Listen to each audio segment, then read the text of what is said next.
안녕하세요. 주님의 양치기 박정수입니다. 오늘 저는 여러분들과 함께 새로운 시작을 맞이하고자 합니다. 지금부터 전할 이야기는요, 단순한 일화가 아닌 저의 삶 속에 담긴 보석 같은 경험들입니다. 이 시간이 여러분들에게 아주 특별한 순간이 될 것이라고 저는 믿습니다. 저의 이야기는 개인적인 역사의 조각들을 통해서 여러분들에게 다가갈 것이고요. 이 이야기가 여러분들에게 전해질 때 이 역사의 조각들은 더 이상 저만의 이야기가 아닌 여러분들의 역사, 우리의 역사가 될 것입니다.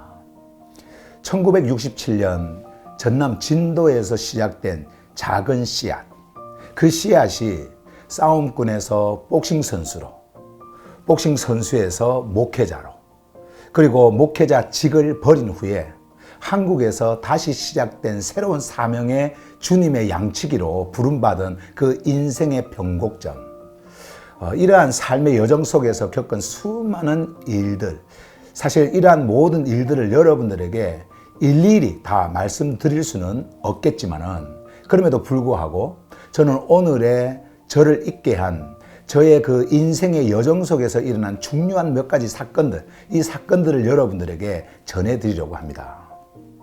이 짧은 이야기의 여정 속에서 우리의 역사가 새롭게 써내려 가기를 바랍니다. 저는 1967년 2월 20일 전남 진도에서 이남 5녀 막내로 태어났습니다. 제가 태어나자마자 업을 하시던 그 아버지의 그 사업이 망하면서 우리 가족들은요, 부산으로 이사를 가게 됐어요. 부산 반송에서 초등학교 5학년까지 다니고요. 그리고 6학년 때 경남 양산으로 이사를 갔는데 거기서 고등학교까지 살았습니다. 어릴 적부터 저는요, 싸움하는 것을 너무나 좋아해가지고 늘 싸우는 생각밖에 없었어요. 그래서 어떻게 하면 싸워서 이길까 이런 생각을 하면서 항상 싸움을 이렇게 했는데, 그리고 또 싸움을 하면은 항상 저는요, 이길 자신이 있었습니다. 그래서 5살 때부터요, 저는 부산 반송에서 골목 대장이 되었고요. 초등학교 때는 하루가 멀다 하고 친구들하고 싸움질을 했습니다. 양산으로 전학 간 후에도요, 마찬가지였어요. 양산 초등학교로 전학 간 그날, 바로 그날에 저는 양산 초등학교의 그 싸움을 최고 잘하는 싸움장을 불러오라고 그래가지고 그 친구에게 이제 도전장을 내밀었어요. 그래서 이제 학교 수업을 마치고 몇 시까지 그 이제 뒷산이 있었는데, 양산 그 초등학교에 그 뒷산이 있었는데 그 뒷산에서 만나기로 했거든요. 거기에서 이제 저가 먼저 가서 기다리고 있고, 그 친구가 그 이제 뒷산 그 싸움장에 이제 이렇게 왔는데, 제가 오자마자 가까이 가가지고 선방을 날렸습니다. 그래가지고 뭐 조금 반칙 비슷하기는 한데, 어쨌든 뭐 싸움은 이기는 게 중요한 거니까, 그래서 선방을 날렸는데요. 그때부터 저는 양산 초등학교의 싸움장이 되었습니다. 그래서요, 그 어릴 적부터 저는요, 부모님께 꾸중 듣는 일이 일상이었습니다. 예. 학교에서는 선생님께 거의 매를 맞았고요. 하루라도 매를 맞지 않으면은 뭐 이상할 정도였습니다. 늘 또 이렇게 싸우고 다니니까 온몸에 상처투성이고 몸이 성할 날이 없었어요. 그렇게 저는 어린 시절을 지내면서 살았는데, 어느 날 사촌 형이요, 저한테 이런 말을 하더라고요. 정수야, 그러지 말고 복싱을 해가지고 공식적으로 사람들 앞에서 한번 싸워봐라. 네가 열심히 복싱해서 잘만 싸우기만 하면은 세계 챔피언이 될 수도 있고 돈도 많이 벌 수 있다. 그리고 유명한 사람이 돼가지고 우리 박씨 가문의 영광이 될 수도 있다. 정수야, 그때 네가 그 유명해지면은 이 형 모른 척 하면 안 된다. 그런 말을 하는 거예요. 그래서 저는요, 6학년 때부터 복싱 세계 챔피언의 꿈을 가지고 복싱을 시작을 했습니다. 그 꿈을 이루기 위해서 저는요, 매일 새벽 4시에 일어나가지고 14km씩을 이렇게 달렸는데요. 제가 사는 양산 교동이라고 하는 말인데, 그 교동에서 물금역까지 7km 거리거든요. 그래서 왕복 그 14km를 매일 아침마다 로드워크를 하면서 이렇게 훈련을 했어요. 그 결과로 전국 복싱 선수권 대회, 회장배 복싱 대회, 김명복 박사배, 경남체전 뭐 이런 복싱 시합에서요 우수한 성적을 거뒀습니다. 복싱 아마추어 선수로서 초등학교, 중학교, 고등학교 시절을 이렇게 보냈는데 제가 고등학생이 되면서 제가 굉장히 실망한 일이 있었습니다. 원래 부산 동원공고에 특기생으로 가기로 되어 있었던 것이 제가 지방학생이라고 그 고등학교 동원공고에 가는 그 특기생으로 가는 그 길이 막히면서 그때부터 저한테요 이 복싱 챔피언의 꿈보다는 이 주먹으로 폭력을 사용하게 됐습니다. 친구들하고 매일 몰려다니면서 다른 고등학교하고 싸움을 하고요. 그러니까 패싸움을 이렇게 일삼았고 부모님과 주위 사람들에게는 걱정거리와 골치 덩어리가 되어버렸습니다. 그래서 저는 학교에서는 문제아로 찢겼고 동네에서는 양산 깡패로 소문이 나게 됐어요. 그러던 어느 날 다른 고등학교 아이들하고 패싸움을 하다가 제가 사고를 쳤습니다. 저한테 맞은 그 상대편 학생이요 이가 부러지고 갈비뼈가 이렇게 금이 가면서 합의금으로 500만 원을 줘야 되는 그런 상황이 생겼어요. 이 일 때문에 어머니는요 뭐 쥐약을 먹고 죽겠다고 하면서 큰 소리로 울고 통곡을 하시고요. 막 그러시더라고요. 저는 그때 이런 생각을 했어요. 나도 착한 학생이 되고 싶다. 나도 착한 학생이 될 수 없나? 막 그런 생각을 했습니다. 그러다가 언뜻 이제 착한 학생이 되려면 어떻게 해야 되지? 라고 생각을 하다가 교회를 제가 생각을 하게 됐는데요. 교회. 왜냐면 이제 그 당시에 제 친구들이 교회를 다니는 아이들이 많았는데 교회에 다니는 아이들 보면은 다들 착하게 살더라고요. 성실하게 공부도 하고 착하더라고요. 그래서 나도 교회를 다니면은 저렇게 착한 학생이 될 수 있겠지라고 생각을 하고 교회를 나갔습니다. 그 동네에 있는 이제 조그만한 그 개척 교회를 이렇게 나가게 됐는데 교회에 가니까 또 교회 다니는 아이들이요 다들 싫어하는 거예요. 양산 깡패가 교회에 왔다고. 그러면서 수근수근 거리는 거예요. 사실 성격 같으면 딱 잡아가지고 그냥 좀 족치고 싶었는데 그래도 이 마음에서 일어나는 이 분노 이거를 좀 참고 그래 내가 착한 학생이 되려고 왔으니까 이런 것도 참아야 된다. 그렇게 생각을 하고 매주 교회를 나갔습니다. 그리고 이제 몇 달이 지나가지고 1984년도 여름이었는데요. 그 학생회에서 수련회를 간다고 하는 거예요. 그래서 수련회가 뭐냐고 이제 물어보니까 뭐 수련회라는 거는 뭐 이렇게 가서 노래 대회도 하고 뭐 장기자랑도 하고 뭐 그런 곳이라고 그래요. 그래서 어디로 가는데? 그렇게 물어보니까 기도원으로 간다고 그러더라고요. 그래서 기도원 같은 데서도 뭐 이렇게 노래 장기자랑 이런 거 하는가 보다. 그렇게 이제 저는 생각을 했어요. 그래가지고 이제 기타를 치면서 제가 중학교 3학년 때부터 이제 기타를 이렇게 배워서 잘 이렇게 좀 쳤었는데 기타를 치면서 노래 연습을 했어요. 이제 거기서 이제 부를 노래 연습을 했죠. 낙엽이 외로이 떨어지는 건 두 사람이 헤어지는 건 슬프기 때문에 눈물을 흘려요. 두 사람이 흘려요. 둘인 헤어질 수 없기 때문에 뭐 이런 이제 노래거든요. 이런 노래도 준비하고 그리고 또 뭐 불시라고 하는 거. 그 누가 당당당당 나를 당당당당 사랑 당당당당 한다고 해도 뭐 이제 이런 노래 한 곡 이런 노래하고요. 바람 불어와 내 몸이 날려도 당신 곁에선 외로운 내 마음 띵띵띵띵띵띵띵 하여튼 뭐 그렇게 기타 치면서 또 연습을 하고 하여튼 뭐 여러 곡을 준비해 가지고 그 이제 수련회 이제 가서 노래 자랑해서 그 1등을 할 거라고 이제 그렇게 생각을 하고 나도 간다 그렇게 신청을 했습니다. 또 제가 간다 그랬더니 또 그 교회 아이들이 싫어하더라고요. 어쨌든 뭐 그렇거나 말거나 제가 이제 간다고 신청을 하고 그때 회비가 3,000원이었는데 3,000원을 이제 내고 거기 간다고 이제 이렇게 했어요.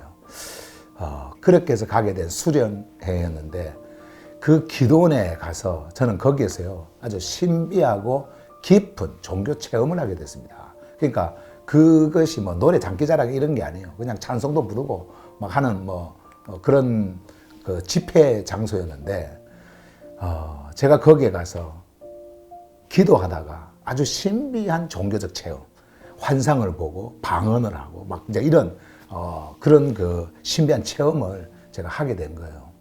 그리고 2박 3일을요 진짜 울고 불고 하면서 회개 기도를 하고 눈물을 흘리면서 뭐 지난 날들을 막 용서해 달라고 어쨌든 그런 그 경험을 이렇게 했습니다. 그 이후로 저는 복싱 세계 챔피언의 꿈을 버리고요 세계적인 목사가 되기로 꿈을 가지게 된 거예요. 그때. 그리고 그 기도원에서 이제 내려와서 그 이제 교회 생활을 아주 하는데 더 열심히 했습니다. 매일 밤에 교회 10시에 이제 밤 10시가 되면 교회에 갑니다. 교회 가지고 기도를 하면요 새벽 4시까지 기도를 하고 새벽 4시 반에 이제 그 교회 공식 그 새벽 기도 시간이 되잖아요. 그러면은 그 시간이 끝날 때까지 교회에 있다가 끝나고 나면 집으로 와서 잠깐 잠을 자고 그렇게 했어요. 그리고 이제 신학대학에 들어가야 되니까 그 목사가 되려면은 신학대학에 들어가기 위해서 공부를 하는데 얼마나 제가 공부를 열심히 했냐면요 학교에서 친구들이 다 놀라는 거예요. 그리고 선생들도 저보고 뭐라고 하냐면은 정수 네가 공부를 한다고 네 미친 거 아이가? 야 임마 하던 대로 해라. 뭐 공부한다고 뭐 대학 간다고 네 같은 놈이 대학 갈 수 있겠어? 네 미치다. 네 미친 거다. 그러면서 미쳤다고 그러는 거예요. 그리고 제 친구들도 정수야 그냥 막 그대로 있어라.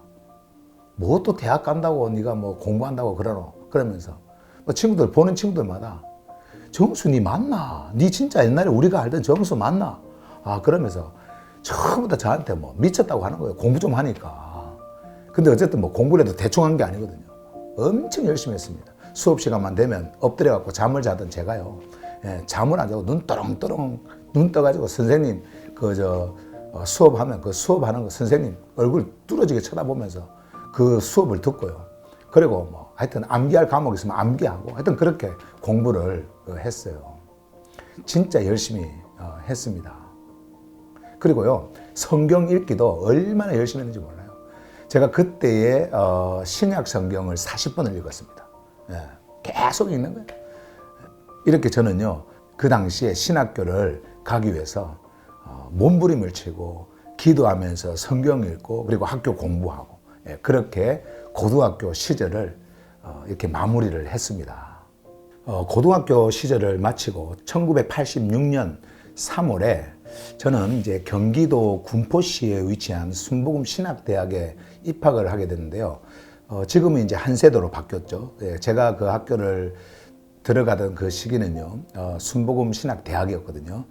그래서 이제 순복음 신학대학을 들어가게 됐는데 기숙사 생활을 하면서 그 새로운 환경에 적응을 했고 또 한 선배의 그 추천으로 어린이 교육 전도사로 가게 된 그 교회에서 열심히 봉사하면서 1년이라고 하는 시간을 정말 시간 가는 줄 모르게 바쁘게 그렇게 보냈습니다. 그리고 제가 이제 신학교 2학년 되었을 때에 군 입대 영장을 이렇게 받게 되었는데요. 그런데 제가 그 척추 탈출증이라고 하는 그 변명이 그때 드러난 거예요. 그러면서 군대를 면제받게 됐는데 가만히 한번 생각을 해보니까 제가 고등학교 때 그 선배들 11명한테 집단 폭행을 당했거든요. 그때 척추에 이상이 좀 생겨서 병원 치료를 좀 받았었는데 그 후유증으로 군대 면제를 된 것 같더라고요. 어쨌든 그렇게 해서 군대 면제가 되었고요. 그리고 군대 면제가 되면서부터 제가 이제 무엇을 하게 되었냐면 영어 공부를 하기 시작을 했습니다. 저는 그때 어떤 생각을 했냐면 전 세계적인 목사 그리고 부흥사가 되려면은 그 영어를 한국말 하듯이 그리고 영어로 자연스럽게 막 설교하듯이 할 수 있는 그런 실력이 있어야 된다. 그렇게 생각을 하고 영어 공부를 하기로 마음을 먹고요. 저는 중학교 1학년 영어 책을 들고 영어 공부를 시작을 했습니다. 문법 그 삼위일체라고 하는 책이 있었는데요. 그때 그러니까 지금도 그 책이 있는지는 모르겠습니다. 그런데 어쨌든 그때는 아주 유명한 문법책이었거든요. 그 책을 사가지고 수십 번을 그냥 너덜너덜해질 때까지 수십 번을 반복해서 보고요. 그리고 안현필 씨의 그 영어 문법 책도 3번을 제가 정독해서 봤습니다. 그리고 제가 이제 신학교 기숙사에 이제 사니까 사실 그 신학교가 그 산 위에 이렇게 있어서 교통이 그렇게 좋지를 않아요.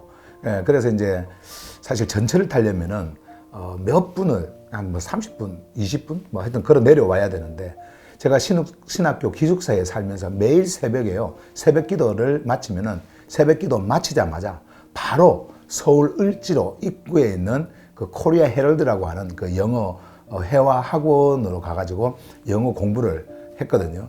그러니까 거기서 그 영어 회화 학원까지 가려면은요, 제 기억으로는 한 2시간 정도 걸렸던 것 같아요. 그러니까 기숙사에서 전철역까지 오는데 그 걸리는 시간을 다 포함을 해가지고 한 2시간 정도 이렇게 걸려서 학원에 이렇게 갔는데, 그러면 오고 가는 그 시간이 4시간이잖아요.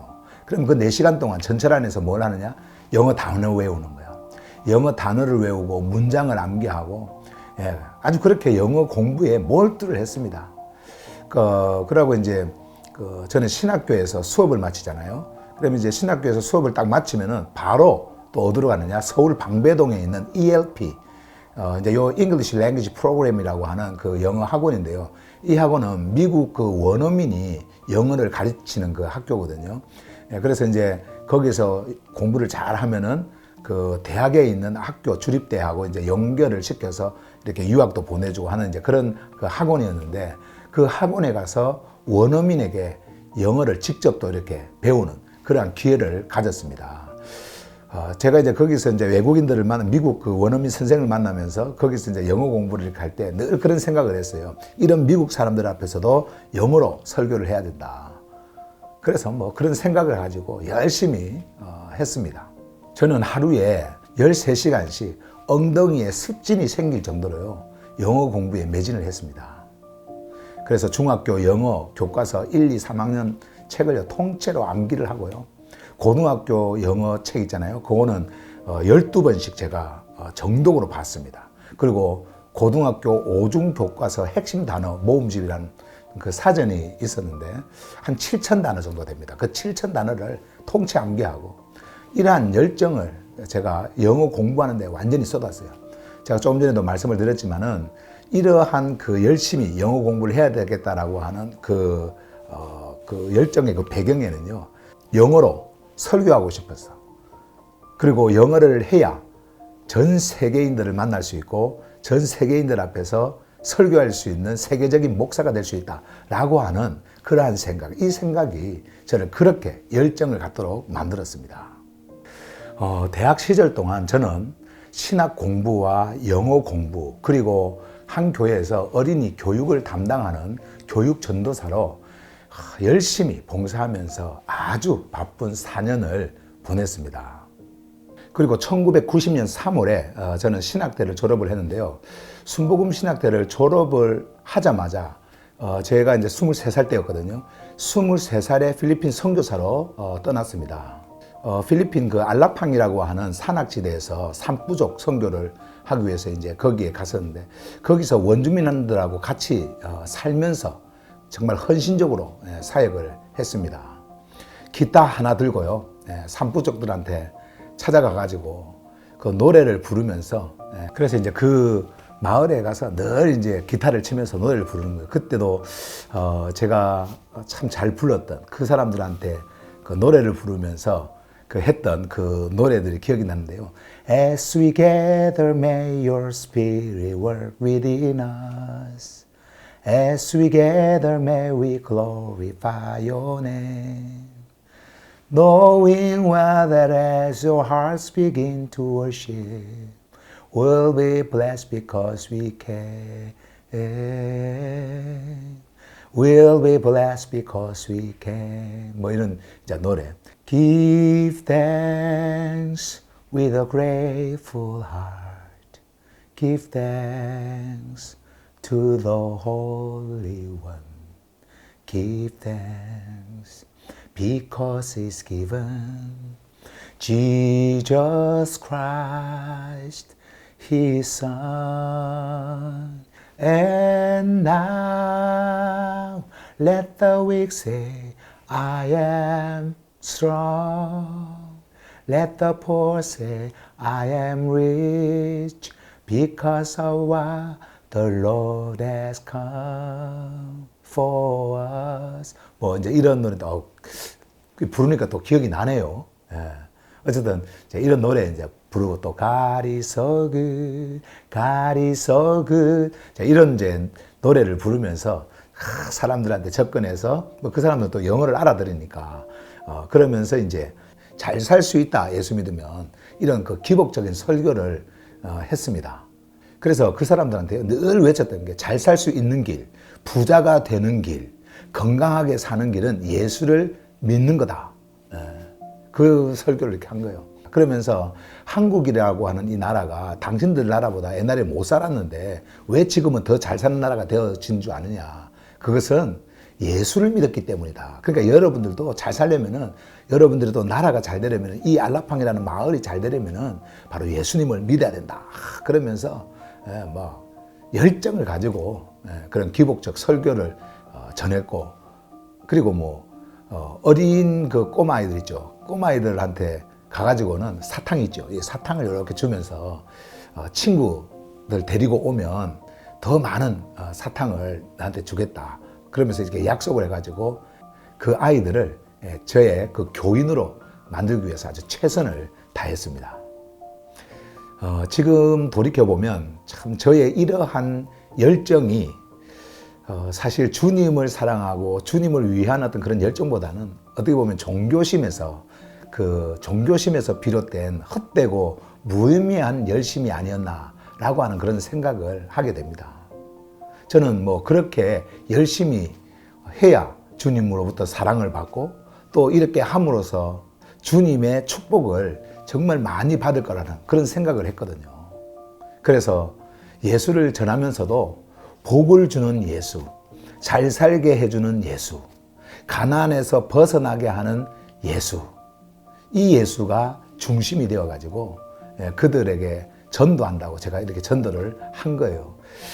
그러던 중에 신학 학문을 더 깊이 연구하고 싶은 그런 간절한 마음이 제 마음 가운데 생기기 시작을 했습니다.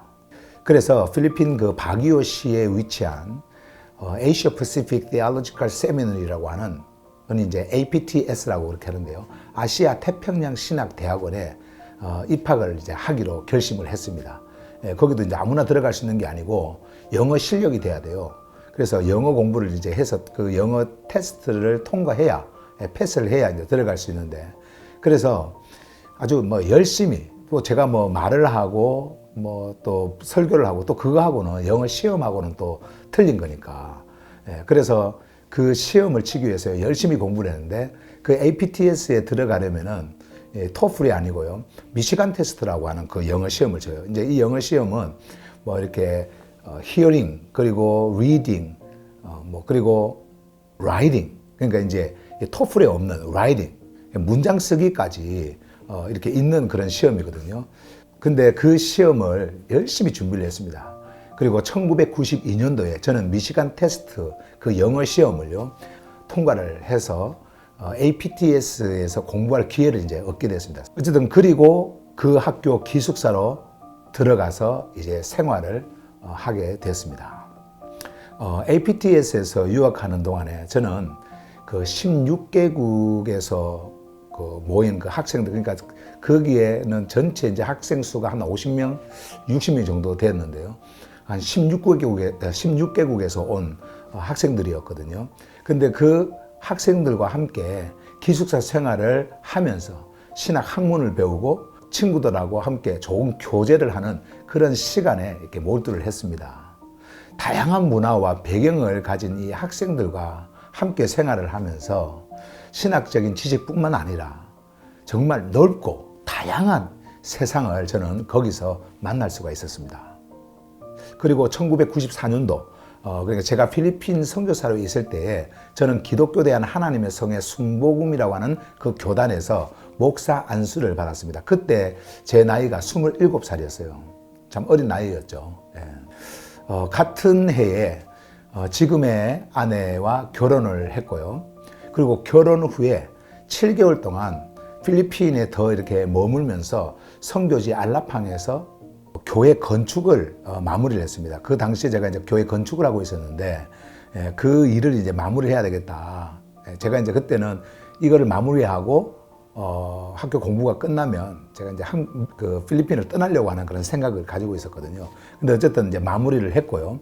그 시기에 APTS에서 이제 신학 석사 학위를 취득을 했고 그 후에 선교학에 대한 그 학문적 그 지식을요 더 쌓기 위해서 선교의 중심지라고 하는 영국으로 유학을 떠났습니다.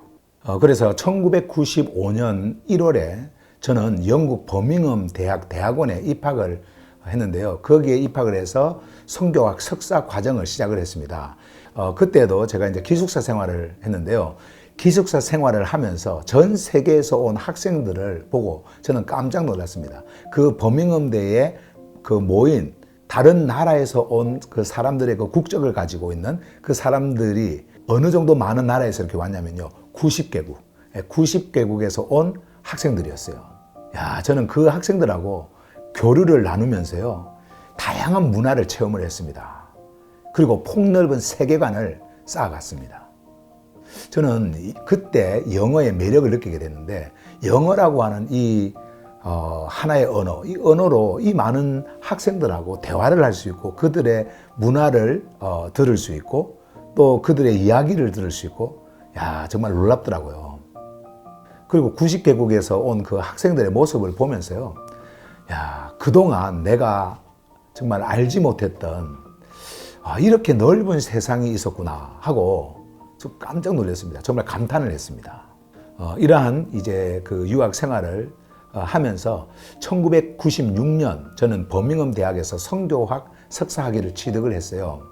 그 후에 박사 과정을 밟으려고 하던 그 시기에 필리핀에서 공부하던 그 시절 기숙사 생활을 함께 했던 그 남태평양 사모아에서 온 테리라는 친구가 있었어요. 아주 저하고 절친이었는데 그 테리라고 하는 그 친구한테 뜻밖의 편지 한 통을 받았습니다.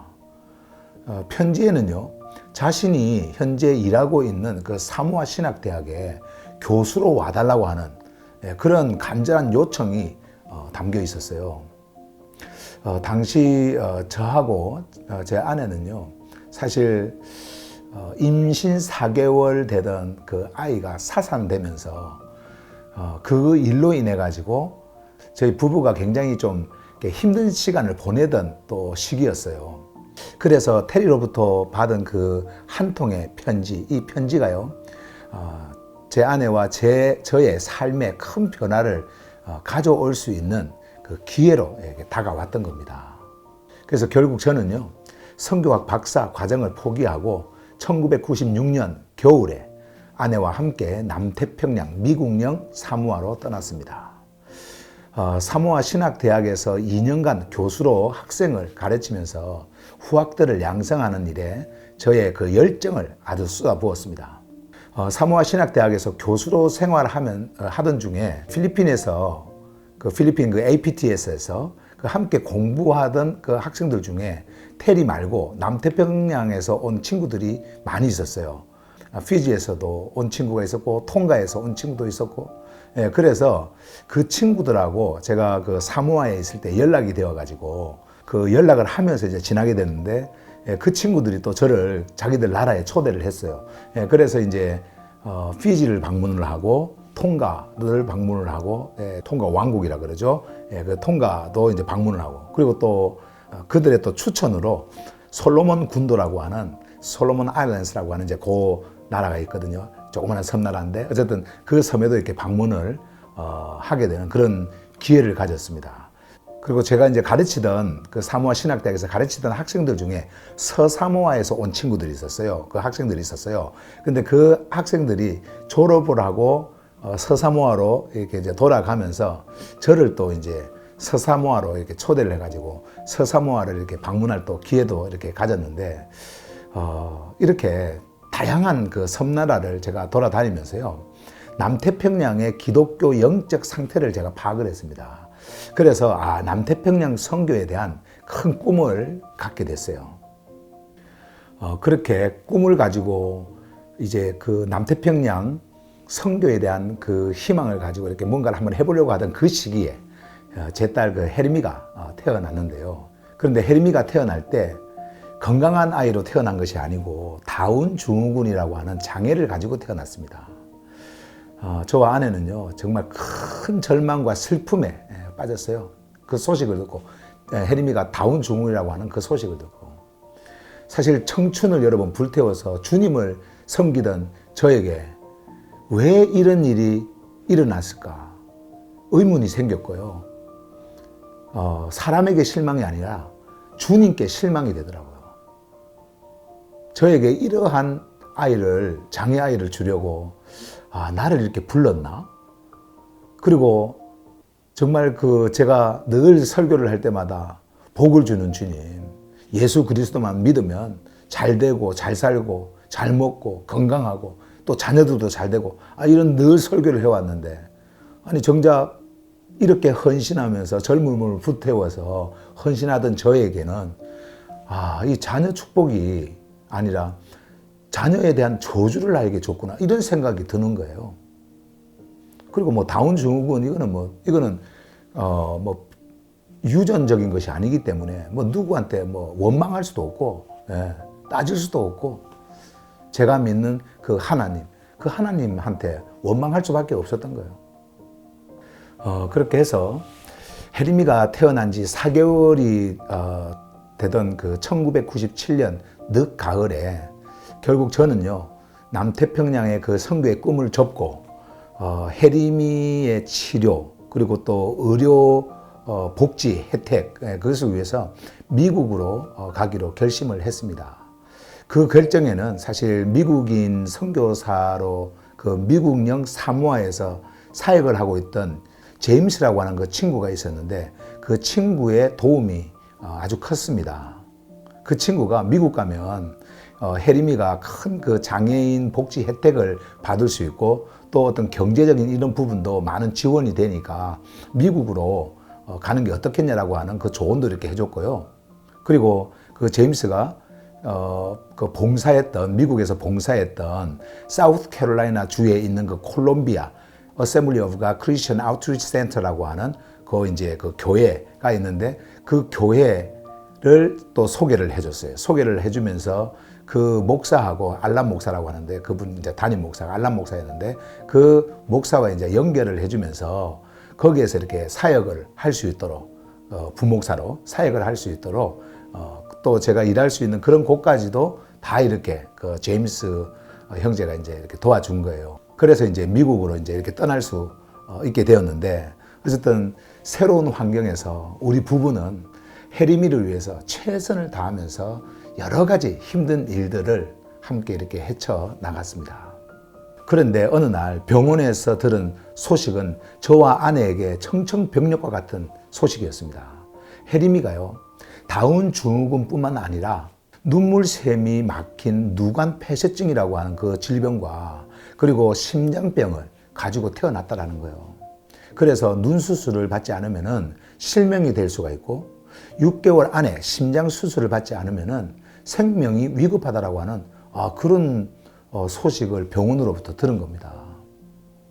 그래서 이 소식을 접하고 나서요, 한동안 할 말을 잃어버렸어요. 다운 증후군이라고 하는 장애를 가지고 있는 것만 해도 저에게 있어서는 목사로서 당시에 정말 이건 이해할 수도 없고 있을 수 없는 일이었는데, 또 그 아이가 누관 폐쇄증에다가 심장병에다가 생명이 위독하다고 하니까 정말 기가 막히더라고요. 그때 혜림이의 나이가요, 막 1살이 넘은 그런 그 시기였어요. 그래서 이 소식은요, 저에게 엄청난 충격이었고요. 그동안 쌓아온 모든 희망과 꿈이 무너지는 듯한 그런 절망감을 제가 느꼈습니다. 1998년 가을에 그래서 해림이는요 사우스캐롤라이나 주 찰스턴에서 성공적으로 심장 수술을 받게 되었고요. 2000년 1월에는 해림이의 그 성공적인 눈 수술을 위해서 저희 가족은요 애틀란타로 이주를 했습니다.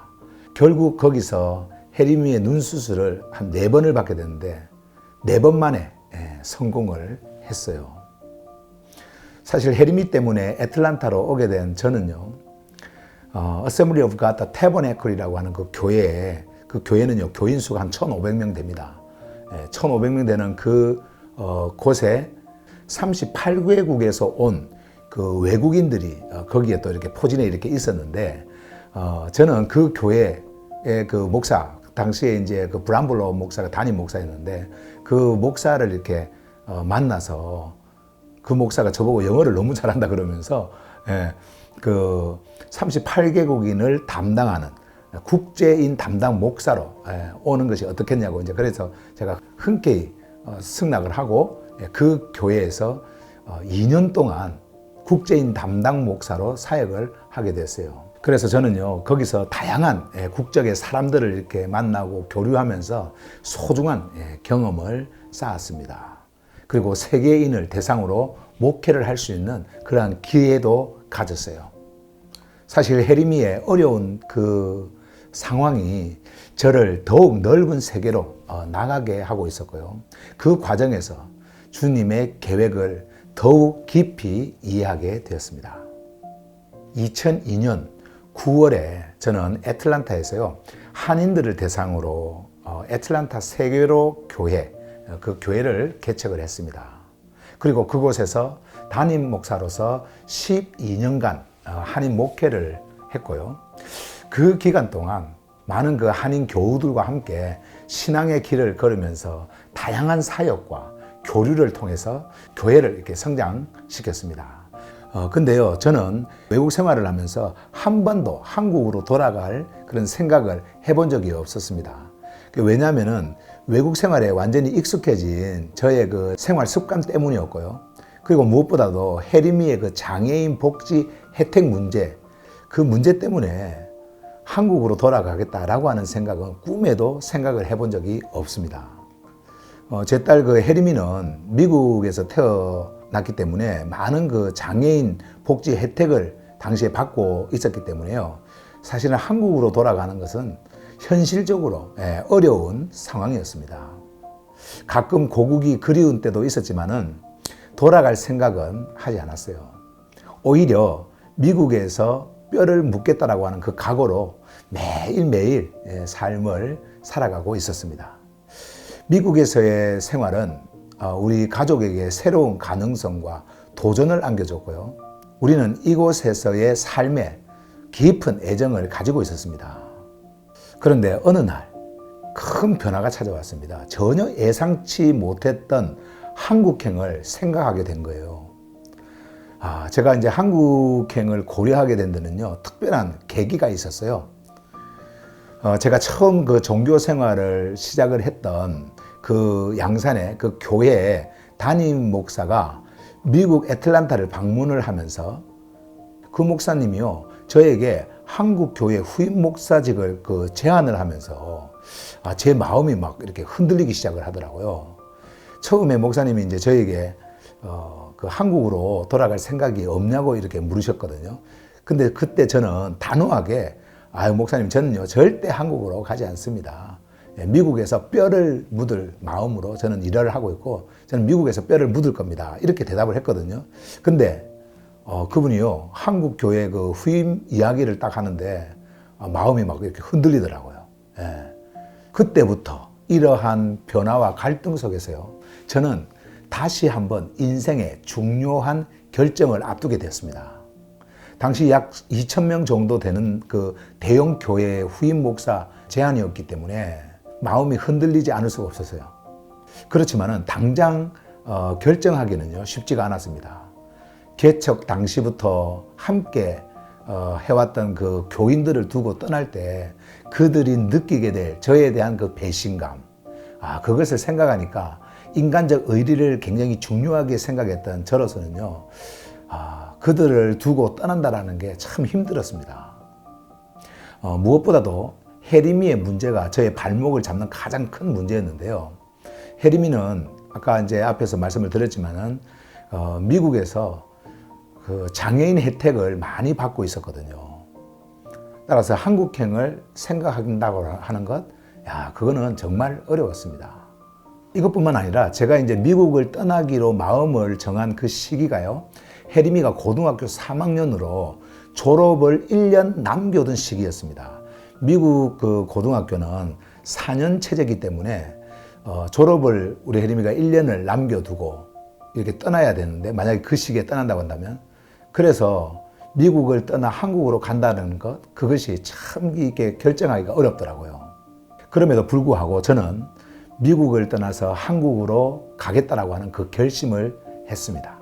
목회를 하고 있던 애틀란타 세계로 교회 교인들한테 그래서 이런 통보를 다 했습니다. 통보를 하고요, 저는 한국으로 떠나겠다고. 그리고 한국으로 돌아가는 그 일에 착수를 했습니다. 그 후 제 마음에 또 다른 변화가 일어난 게 있었는데요. 미국을 떠나기 전에 저는 그리스와 터키, 현재 튀르키예죠. 그 튀르키예로 성지순례를 갔어요.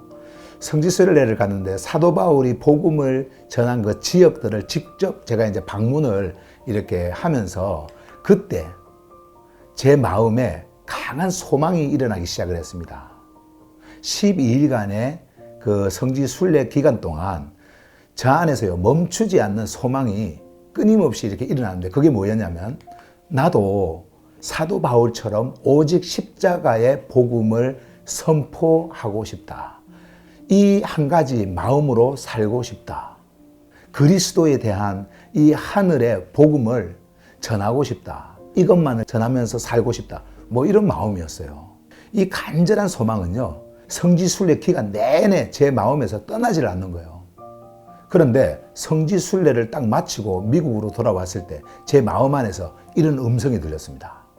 후임 목사로 가지 말라. 그 어떤 교회가 너를 후임 목사로 청빙을 해도 거기로 가지 마라. 그리고 양산으로 가지 말고 서울로 가라. 저는요, 이 강력한 음성에요, 순종할 수밖에 없었어요.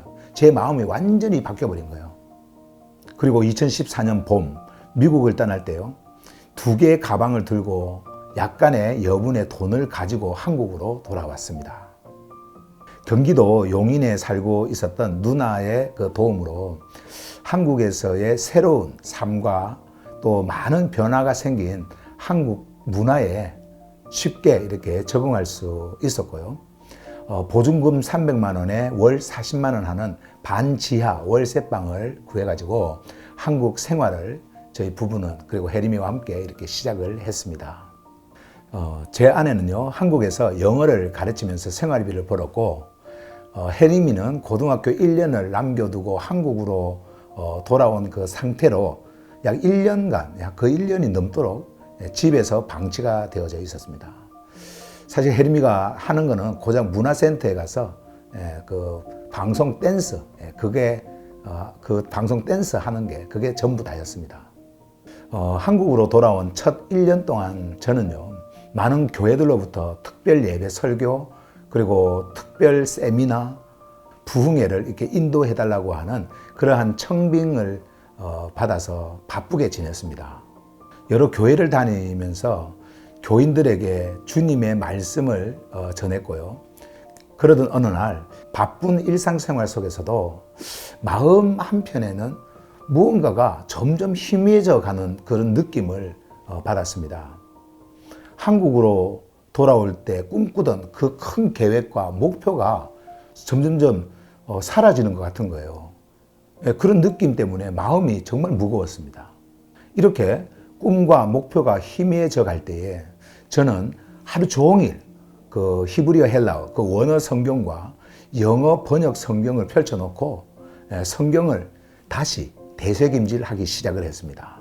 이 과정에서 저는요, 이 성경에 기록되어진 말씀을 더 깊이 이해하고, 그리고 또 주님께서 이 성경을 통해서 말씀하고자 하는 것이 무엇인가라고 하는 그 메시지를 이해하려고 하는 노력을 했습니다.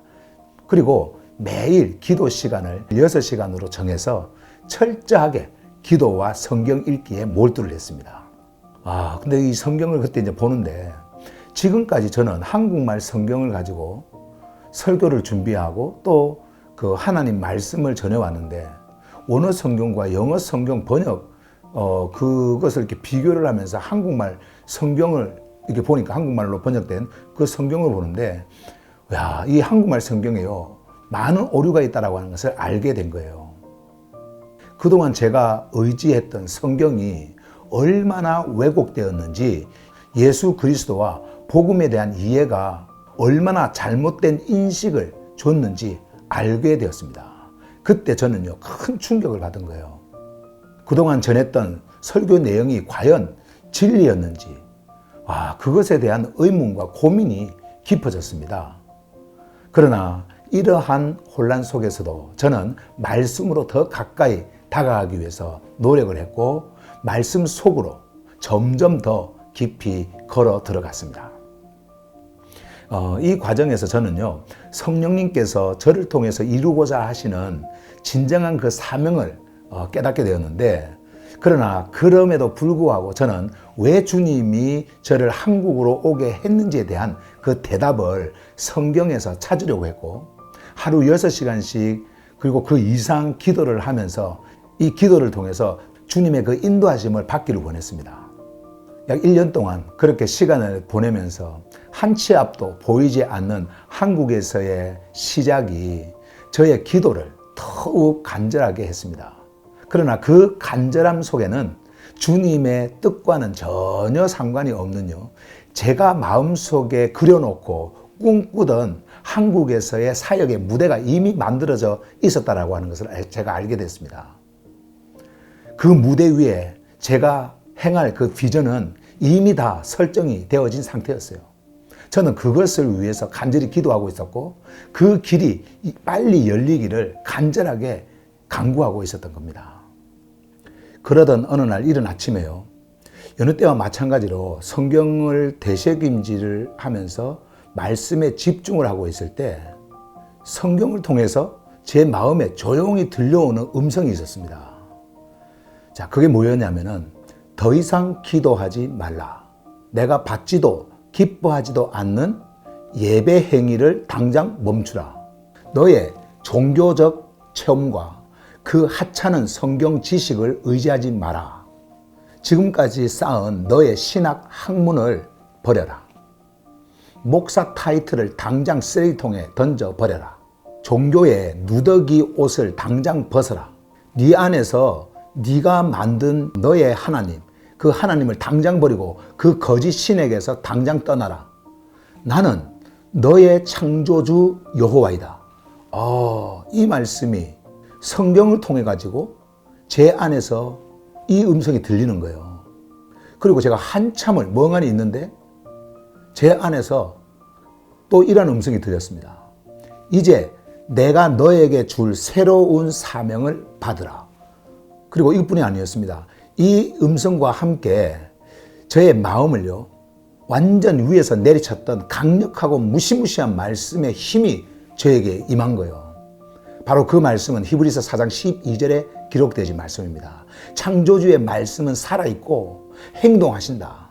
그 말씀은 양날이 있는 어떠한 날카로운 칼보다도 더 날카로워서 너의 혼과 영과 관절과 골수를 가르며 뚫고 지나간다. 그 말씀은 너의 생각과 마음의 자세를 심판한다. 이 말씀이었어요. 저는요, 이 강력한 음성에 감당할 수 없는 그 놀라움과 두려움에 사로잡혔습니다. 그 순간 온몸이 떨리고요, 심장이 아주 막 빠르게 뛰는 것을 느꼈어요. 마치 세상이 멈추는 듯한 그런 기분이 들었고요. 정신을 차리기가 어려웠습니다. 몇 시간 동안 방바닥에 누워가지고 눈을 감고 깊은 생각에 빠졌어요. 그리고 온갖 생각들이 막 머릿속을 스쳐 지나가는데 저는 그때 저의 내면에서 들려오는 주님의 음성에 귀를 기울였습니다. 점점 시간이 흐르면서 제 마음속에 평안함이 이렇게 찾아왔는데요. 마음의 혼란이 이렇게 가라앉고 마치 안개가 거치듯이 명확한 그 깨달음이 제 안에 자리를 잡기를 시작을 했습니다. 살아계신 창조주의 말씀이 내 안에 깊이 스며들면서 나의 내면의 귀와 눈이 열리는 것을 저는 느꼈습니다. 그동안 한 번도 들어본 적도 없고 만져본 적도 없고 경험해 본 적도 없는 하늘의 생명의 진리들이 선명하게 다가왔습니다. 창조주의 뜻과 계획이 제 마음에 그려지기 시작을 한 거예요. 그리고 주님께서는요, 베드로전서 5장 1절에서 4절 말씀을 통해 가지고 저에게 직접 새로운 사명을 주셨는데요. 그 사명이 바로 주님의 양치기, 라틴어로 파스토르였습니다. 파스토르. 그 순간 제 마음속 깊은 곳에서부터요, 감사와 경외와 찬양이 막 이렇게 넘쳐 흘렀어요. 주님께서 저를 이끄시고 계신다라고 하는 그 확신이 생겼고요. 내가 왜 미국을 떠나 한국으로 오게 되었는지 이게 분명하고 명확하게 저에게 나타났습니다. 저에게 미국을 떠나게 하신 분은요, 바로 창조주셨다라고 하는 것을 제가 분명하게 알게 된 거예요. 주님께서 저에게 미국을 떠나게 하신 그 사건은요, 제가 머물러 있던 그 기독교라고 하는 종교의 세상, 그 종교의 세상을 떠나게 하신 창조주의 계획이었음을 제가 깨달았습니다. 마치 아브라함에게 우르라고 하는 우상의 세상과 본토 친척 아비집을 떠나서 믿음의 세상으로 이끄셨던 것처럼 저를 그렇게 이끄셨던 거예요. 그리고 한국에서의 새로운 그 시작의 삶은요, 제 인생의 새로운 출발이자 새로운 사명이 시작되었다라고 하는 것을 알리는 사건이었습니다. 주님의 양들에게 하늘의 메시지, 영광의 복음인 그 오직 예수 그리스도와 십자가에 못 박히신 그분만을 전해서 우상과 종교의 옷을 벗고 영원한 생명이신 예수 그리스도의 옷을 입힐 수 있도록 그들을 말씀으로 이끄는 그 사명을 저에게 주시기 위해서 주님께서는 이 한국에서 모든 것을 새롭게 시작하도록 하신 것입니다. 비록 한국행을 고려하게 된 그 동기는 큰 대형교회 담임 목사 제안이었지만은 그 동기도 전능하신 창조주께서 만드셨다라고 하는 것을 알게 되었습니다. 그때부터 하늘 복음은요, 제 삶을 밝히는 빛이 되었습니다.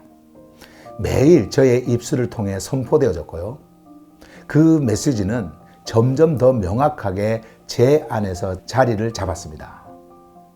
주님의 말씀은 제 혼에 깊이 스며들어서 날마다 새롭게 다가왔습니다. 창조주의 인도 아래 그분의 뜻을 따르며 살아가는 저의 삶에는요, 기쁨과 감사가 넘쳤습니다. 저는 주님의 양치기로서의 사명을 충실히 수행하면서 그리스도의 복음을 전하는 일에 헌신을 다했습니다. 이러한 그 말씀의 빛의 은혜가 왔을 때 주님께서는요, 제가 마음껏 하늘 메시지를 전할 수 있도록 문을 열어주셨어요. 지인들을 통해서 송파에 있는 배명고 학생들에게 방과후 그 활동으로 그리스도인 모임을 갖게 했고요. 이렇게 해서 그 학생들에게 하늘 복음을 전할 수 있었고요. 그리고 한 영화 감독을 통해 가지고 예능인 방송인 성교회라고 하는 곳을 알게 되어서 그곳에서 이 하늘 메시지를 전할 기회도 얻었습니다. 이것이 계기가 되어서 몇몇 연예인들을 만나서 그 연예인들에게 6개월간 십자가 복음을 가르쳤습니다. 그리고 예배자라고 하는 극단에서 그 말씀 자문으로 사역을 하면서 극단에 소속된 그 젊은 배우들에게 십자가 복음을 전해줬고요. 하늘 복음의 생명의 메시지가 무엇인지, 그리고 사명이 무엇인지 그들에게 강력하게 전해줄 수가 있었습니다. 그리고 또 지인들의 그 소개로 다양한 그 연령층의 사람들을 만나게 되면서 내 안에서 빛과 같이 계시되어진 주님의 말씀을 열정적으로 전해줄 수가 있었습니다. 저는 그리스도의 십자가에 대한 이 참 하늘 복음을 듣고자 진리에 목말라하고 있는 사람들이 얼마나 많은지 저는 그때 분명하게 알게 되었어요. 원어 성경과 영어 성경을 통해 그들에게 새롭게 전해지는 하늘의 메시지는요, 그들의 그 기독교 전통의 그 고정관념을 완전히 깨뜨려 버렸습니다. 매주 몇 명의 사람들에게 하늘 메시지를 전할 때 그들은 말씀의 풍요로움과 넘치는 그 생명의 역사를 경험을 했습니다. 이러한 그 메시지가 유튜브를 통해서 온라인으로 이렇게 전해지면서 전국 각지에서 전화 문의가 쇄도했습니다. 그리고 사람들이 그 말씀 선포의 현장에 몰려들기를 시작을 했어요. 그때 우리가 모였던 그 모임 장소는요, 6평 정도 되는 아주 작은 사무실이었는데요. 갑자기 이렇게 사람들이 막 몰려들면서 수십 명의 사람들이 바깥에 서서 말씀을 듣는 그런 일이 이제 생기기 시작을 한 거예요. 저는 그때 이제 급하게 모임 장소를 이렇게 알아보면서 강남 역삼동에 있는 한 그 댄스 학교, 라살사라고 하는 그 댄스 학교를 이렇게 공유하는 곳이 있었는데 그 공유 건물을 시간당 그 돈을 내고 사용을 하게 되었습니다. 그 이후에 순식간에 전국에서 몰려드는 사람들로 가득 찼습니다. 그때 저는요, 마음에서 사실 기쁨보다는 마음 한편으로 크로스포인트 미션이 또 다른 어떤 종교 집단, 또 다른 하나의 종교 집단이 되어올까봐 염려가 되었습니다. 아니나 다를까, 제가요, 염려했던 그 일들이 서서히 모습을 드러내기 시작을 했습니다. 다양한 사람들이 모이다 보니까 모여든 사람들 중에서 어떤 세력을 만들려고 하는 사람들이 생긴 거예요. 거기에 있더라고요. 그리고 그런 분위기가 이렇게 만들어지는 것을 제가 봤습니다. 그들은요, 크로스포인트 미션이 이 복음이 사라진 한국 교회를 대적하는 그런 세력이 되기를 바라고 있더라고요. 당시에 그 사람들이 서로 이렇게 이야기하는 것을 제가 들었는데 이런 말을 하는 겁니다. 우리 목자님을 중심으로 새로운 교회의 바람을 일으키자. 한국 교회들을 복음으로 뒤집어 넣어야 된다. 그렇게 하기 위해서는 우리 목자이신 박정수 목자님을 최선을 다해서 섬기고 그분을 위해서 헌신을 해야 된다. 막 그런 말들이 제 귀에 들리는 거예요. 저에게 이러한 소리가 딱 들렸을 때요, 저는 이렇게 말했습니다. 만일 여러분들이 교회와 종교의 틀을 벗어나지 못하고 또 다른 하나의 종교를, 이 종교 집단을 만들려고 한다면, 그리고 어떤 세력을 꿈꾸고 있다고 한다면 우리의 모임은요, 오늘로서 끝입니다. 그리고 다른 어떤 모임도 갖지 않겠습니다. 그러니까 여러분들도 어떤 모임을 만들려고 하지 마세요. 여러분들은 이곳에 와서 말씀을 그저 듣고 그 말씀을 붙들고 그 말씀을 가지고 그냥 살면 됩니다. 그런 그리스도인으로 사세요. 그렇지 않으면은 우리의 모임은 또 다른 종교의 집단이 되어서 큰 문제가 되어질 겁니다. 제가 그런 말을 했습니다. 이렇게 저는 그들이 다른 생각을 하지 못하도록 단호하게 말을 전했고요. 이런 경험들을 통해서 절대 어떤 조직체라도 만들지 않겠다라고 계속해서 저는 다짐을 했습니다.